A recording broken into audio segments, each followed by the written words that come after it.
Gulf Malayali സമൂഹത്തെയും യുഎയിലെ അന്താരാഷ്ട്ര സന്ദർശകരെയും ഒരേപോലെ ബാധിക്കുന്ന നിർണായകമായ ഒരു പ്രഖ്യാപനത്തിന്റെ സമയപരിധി ഇപ്പോൾ അവസാനിച്ചിരിക്കുകയാണ്. യുണൈറ്റഡ് അറബ് എമിറേറ്റ്സ് പ്രഖ്യാപിച്ച 30 ദിവസത്തെ സവിശേഷ വിസ ഇളവ് കാലാവധി ജൂലൈ 9 പൂർത്തിയായ സാഹചര്യത്തിൽ നിയമപരമായ കർശന നടപടികളിലേക്ക് രാജ്യം വീണ്ടും കടക്കുകയാണെന്ന വ്യക്തമായ സൂചനയാണ് അധികൃതർ നൽകുന്നത്. മിഡിൽ ഈസ്റ്റിലെ സങ്കീർണമായ യാത്രാ തടസ്സങ്ങൾ കാരണം രാജ്യത്ത് കുടുങ്ങിപ്പോയ 10,000-കണക്കിന് വിദേശികൾക്ക് വലിയൊരു ആശ്വാസമായിരുന്നു UAE federal authority four identity, citizenship, customs and port security അനുവദിച്ച ഈ താൽക്കാലിക ഇളവ്. എന്നാൽ ഇനി മുതൽ വിസ കാലാവധി കഴിഞ്ഞിട്ടും രാജ്യത്ത് തുടരുന്നവർ കനത്ത പിഴയും കടുത്ത നിയമ നടപടികളും നേരിടേണ്ടി വരുമെന്ന മുന്നറിയിപ്പാണ് അതോറിറ്റി നൽകുന്നത്. നിശ്ചിത സമയത്തിനുള്ളിൽ തങ്ങളുടെ വിസ പദവി നിയമവിധേയമാക്കാത്തവർക്ക് ഇനി മുതൽ സാധാരണ എമിഗ്രേഷൻ നിയമങ്ങളുടെ അടിസ്ഥാനത്തിലുള്ള ശിക്ഷാ നടപടികൾ നേരിടേണ്ടി വരും. ഈ വർഷത്തിന്റെ ആദ്യ പകുതിയിൽ മിഡിൽ ഈസ്റ്റിൽ ഉടലെടുത്ത അപ്രതീക്ഷിതമായ പ്രാദേശിക സംഘർഷങ്ങളും അതിനെ തുടർന്ന് പല രാജ്യങ്ങളും വ്യോമാതിർത്തികൾ അടച്ചിടേണ്ടി വന്നതുമാണ് ഇത്തരമൊരു സവിശേഷ സാഹചര്യത്തിന് വഴിതെളിച്ചത്. ആഗോളതലത്തിൽ തന്നെ വ്യോമഗതാഗതം തകിടം മറിയുകയും പ്രമുഖ വിമാന സർവീസുകൾ വ്യാപകമായി റദ്ദാക്കപ്പെടുകയും ചെയ്തതോടെ സന്ദർശക വിസയിലും ടൂറിസ്റ്റ് വിസയിലും UAEയിലെത്തിയ നിരവധി യാത്രികർക്ക് തങ്ങളുടെ ജന്മനാടുകളിലേക്ക് നിശ്ചിത സമയത്ത് മടങ്ങാൻ സാധിക്കാതെ വന്നു. സ്വന്തം തെറ്റുകൊണ്ടല്ലാതെ വിമാന സർവീസുകൾ ഇല്ലാത്തതിന്റെ പേരിൽ മാത്രം വിസ കാലാവധി തീർന്ന് രാജ്യത്ത് തുടരേണ്ടി വന്ന സാധാരണക്കാരായ പ്രവാസികളും സന്ദർശകരും വലിയൊരു പ്രതിസന്ധിയിലാണ് അന്ന് ചെന്നുപെട്ടത്. ഈ ഘട്ടത്തിലാണ് സഹിഷ്ണുതയുടെയും കാരുണ്യത്തിന്റെയും ലോകം മാതൃകയായി UAE ഭരണകൂടം രംഗത്ത് വന്നത്. അപ്രതീക്ഷിതമായി പ്രതിസന്ധിയിലായ ജനങ്ങൾക്ക് മാനുഷിക പരിഗണന നൽകിക്കൊണ്ട് ഓവർസ്റ്റേ ചെയ്യുന്നവർക്കുള്ള ഭാരിച്ച പിഴകൾ താൽക്കാലികമായി ഒഴിവാക്കി കൊടുക്കാൻ അധികൃതർ ഉത്തരവിടുകയായിരുന്നു. മേഖലയിലെ യാത്രാ സാഹചര്യങ്ങൾ സാധാരണ നിലയിലാവുകയും വിമാന സർവീസുകൾ പൂർണ്ണതോതിൽ പുനരാരംഭിക്കുകയും ചെയ്ത ശേഷമാണ് വിസ ക്രമീകരിക്കുന്നതിനായുള്ള കൃത്യമായ ഗ്രേസ് പീരീഡ് പ്രഖ്യാപിക്കപ്പെട്ടത്.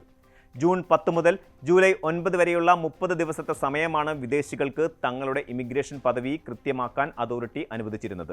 ഈ കാലയളവിൽ UAEയിൽ കുടുങ്ങിക്കിടന്ന യാത്രക്കാർക്ക് മുന്നിൽ പ്രധാനമായും 2 നിയമപരമായ പോംവഴികളാണ് തുറന്നു കിടന്നിരുന്നത്. UAEയിൽ തന്നെ പുതിയ തൊഴിൽ കണ്ടെത്താനോ താമസം തുടരാനോ ആഗ്രഹിക്കുന്ന വ്യക്തികൾക്ക് പുതിയ തൊഴിൽ വിസ സ്പോൺസർഷിപ്പിലേക്കോ അല്ലെങ്കിൽ മറ്റ് നിയമപരമായ താമസ വിസകളിലേക്കോ തങ്ങളുടെ പദവി മാറ്റാൻ അപേക്ഷിക്കാമായിരുന്നു. ഇതിനെ ഇമിഗ്രേഷൻ ഭാഷയിൽ സ്റ്റാറ്റസ് ചേഞ്ച് എന്ന് വിളിക്കുന്നു. അതല്ലെങ്കിൽ സ്വന്തം നാട്ടിലേക്ക് മടങ്ങാൻ ആഗ്രഹിക്കുന്നവർക്ക് മുൻകാല ഓവർസ്റ്റേ പിഴകളൊന്നും കൂടാതെ തന്നെ സാധാരണ എക്സിറ്റ് നടപടിക്രമങ്ങളിലൂടെ സമാധാനപരമായി വിമാനത്താവളങ്ങൾ വഴി സ്വന്തം രാജ്യങ്ങളിലേക്ക് യാത്ര തിരിക്കാമായിരുന്നു. നിരവധി ആളുകൾ ഈ സുവർണാവസരം പ്രയോജനപ്പെടുത്തി സുരക്ഷിതമായി നാട്ടിലേക്ക് മടങ്ങുകയോ പുതിയ വിസകളിലേക്ക് മാറുകയോ ചെയ്തിട്ടുണ്ട്. അനുവദിക്കപ്പെട്ട 30 ദിവസത്തെ പ്രത്യേക ഇളവ് കാലാവധി അവസാനിച്ചതോടെ ഇനിയും വിസ നിയമവിധേയമാക്കുകയോ രാജ്യം വിടുകയോ ചെയ്യാത്തവർക്ക് മുന്നിൽ കടുത്ത വെല്ലുവിളികളാണ് ഉയരുന്നത്. UAEയുടെ കർശനമായ സാധാരണ ഇമിഗ്രേഷൻ ഓവർസ്റ്റേ നിയമങ്ങൾ വീണ്ടും പൂർണ്ണതോതിൽ പ്രാബല്യത്തിൽ വരികയാണ്.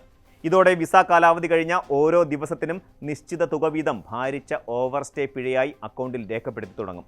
കേവലം സാമ്പത്തിക നഷ്ടത്തിൽ മാത്രം ഒതുങ്ങുന്നതല്ല ഈ നിയമ നടപടികൾ എന്നത് പ്രവാസികൾ ഗൗരവത്തോടെ കാണേണ്ടതുണ്ട്. പിഴ അടയ്ക്കാതെ രാജ്യത്ത് തുടരുന്നത് നിയമപാലകരുടെ പിടിയിലാകാൻ കാരണമായേക്കാം. കൂടാതെ ഭാവിയിൽ UAE ഉൾപ്പെടെയുള്ള GCC രാജ്യങ്ങളിലേക്ക് പ്രവേശിക്കുന്നതിന് സ്ഥിരമായ തടസ്സങ്ങൾ സൃഷ്ടിക്കുന്ന യാത്രാ വിലക്കുകളിലേക്കും ബ്ലാക്ക് ലിസ്റ്റിംഗിലേക്കും ഇത് നയിച്ചേക്കാം.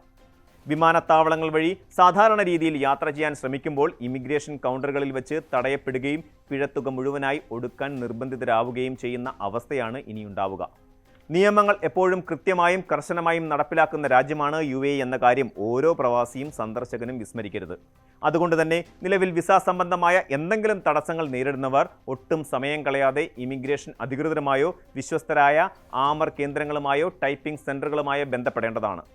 വ്യക്തിപരമായ അശ്രദ്ധയോ മടിയോ കാരണം വലിയൊരു നിയമക്കുരുക്കിലേക്കോ സാമ്പത്തിക ബാധ്യതയിലേക്കോ ചെന്ന് ചാടാതിരിക്കാൻ ഓരോരുത്തരും വ്യക്തിപരമായ ജാഗ്രത പുലർത്തണം. വിസ നിയമങ്ങളിലെ ഏറ്റവും പുതിയ മാറ്റങ്ങളെക്കുറിച്ചും ഔദ്യോഗിക അറിയിപ്പുകളെക്കുറിച്ചും വ്യക്തമായ വിവരങ്ങൾ ലഭിക്കുന്നതിനായി ഫെഡറൽ അതോറിറ്റിയുടെ ഔദ്യോഗിക സോഷ്യൽ മീഡിയ അക്കൗണ്ടുകൾ പതിവായി പരിശോധിക്കുന്നത് വ്യാജ വാർത്തകളിൽ പെട്ടുപോകാതിരിക്കാൻ നിങ്ങളെ സഹായിക്കും. വിദേശ രാജ്യങ്ങളിൽ ജീവിക്കുമ്പോൾ അവിടുത്തെ നിയമവ്യവസ്ഥകളെ പൂർണ്ണമായും ബഹുമാനിക്കുകയും സമയബന്ധിതമായി നടപടികൾ പൂർത്തിയാക്കുകയും ചെയ്യുക എന്നത് മാത്രമാണ് സുരക്ഷിതമായ പ്രവാസ ജീവിതത്തിനുള്ള ഏക വഴി.